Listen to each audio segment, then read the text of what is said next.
ആശുപത്രികളിൽ സുരക്ഷാ സംവിധാനങ്ങൾ ഏർപ്പെടുത്തുന്നതിൽ മുഖം തിരിച്ച സംസ്ഥാന സർക്കാർ വനിതാ ജീവനക്കാർ ഉൾപ്പെടെയുള്ളവരുടെ സുരക്ഷയ്ക്കായി എല്ലാ ആശുപത്രികളിലും CCTV ക്യാമറകൾ സ്ഥാപിക്കണമെന്നാവശ്യപ്പെട്ട ആരോഗ്യവകുപ്പ് ഡയറക്ടർ തുടർച്ചയായി സർക്കാരിന് കത്ത് നൽകിയിട്ടും നടപടിയില്ല.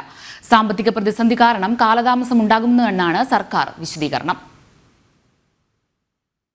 ഡോക്ടർ വന്ദനയുടെ കൊലപാതകത്തിന് പിന്നാലെയാണ് ആശുപത്രിയിലെ ആരോഗ്യ പ്രവർത്തകരുടെ സുരക്ഷ വർദ്ധിപ്പിക്കുമെന്ന പ്രഖ്യാപനം മുഖ്യമന്ത്രി പിണറായി വിജയൻ നടത്തിയത്. എന്നാൽ പ്രഖ്യാപനം നടത്തി 1 വർഷമാകുമ്പോഴും പോലീസ് ഔട്ട്പോസ്റ്റും CCTV ക്യാമറകൾ സ്ഥാപിക്കുമെന്ന തീരുമാനങ്ങളെല്ലാം പ്രഖ്യാപനത്തിൽ ഒതുങ്ങി.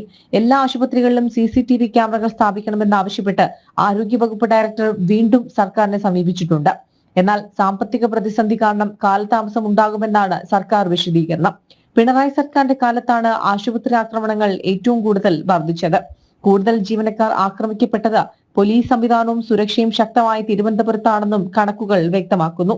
സ്ത്രീകളുടെ സുരക്ഷയ്ക്ക് പ്രാധാന്യം നൽകുമെന്ന അവകാശവാദം ഉന്നയിക്കുന്ന സർക്കാർ വനിതാ ഡോക്ടർമാർ ഉൾപ്പെടെയുള്ള ആരോഗ്യ പ്രവർത്തകരുടെ ആവശ്യത്തോട് മുഖം തിരിക്കുന്നതിനെതിരെ വ്യാപക വിമർശനമാണ് ഉയരുന്നത്. ജനം, തിരുവനന്തപുരം.